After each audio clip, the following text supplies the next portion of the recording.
Hi all, ഇന്ന് നമ്മൾ ഉണ്ടാക്കാൻ പോകുന്ന ഡിഷിൻ്റെ പേരാണ് ഫ്രൂട്ട് സാലഡ്.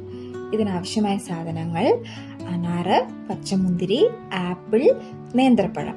ഇതെല്ലാം നന്നായിട്ട് പഴുത്താണ്, നന്നായിട്ട് ചെറുതായിട്ട് കട്ട് ചെയ്തെടുക്കുക. ഇതിനു വേണ്ടി ആദ്യം ചെയ്യേണ്ടത് കസ്റ്റാർഡ് പൗഡർ എടുക്കുക. 3 ടീസ്പൂണാണ് എടുക്കേണ്ടത്. 3 ടീസ്പൂൺ എടുത്ത് നന്നായി പാലിൽ മിക്സ് ചെയ്യുക. ശേഷം 300 ml പാല് എടുത്ത് അടുപ്പത്ത് വെക്കുക. നന്നായി തിളച്ചതിന് ശേഷം 5 ടേബിൾ സ്പൂൺ പഞ്ചസാര ചേർത്ത് ഇളക്കിയെടുക്കുക. നന്നായി തിളച്ചു വരുമ്പോൾ ഇതിലേക്ക് നമ്മൾ മിക്സ് ചെയ്ത് വെച്ചിരിക്കുന്ന കസ്റ്റാർഡ് പൗഡർ ചേർക്കുക. 300 ml പാലിന് 3 ടീസ്പൂൺ ആണ് ചേർത്തിരിക്കുന്നത്. കുറച്ചുകൂടി തിക്കായി വേണമെന്നുണ്ടെങ്കിൽ 4 ടീസ്പൂൺ വരെ ചേർക്കാം. ഈ ഒരു പാകത്തിലാണ് ഞാനിപ്പോൾ എടുത്തിരിക്കുന്നത്. അതിനുശേഷം നന്നായി തിളച്ചതിന് ശേഷം ഇത് ഓഫ് ചെയ്യാം. തണുപ്പിച്ചതിന് ശേഷം ഇതൊരു ബൗളിലേക്ക് മാറ്റുക. നന്നായി തണുത്തതിന് ശേഷം വേണം മാറ്റാൻ.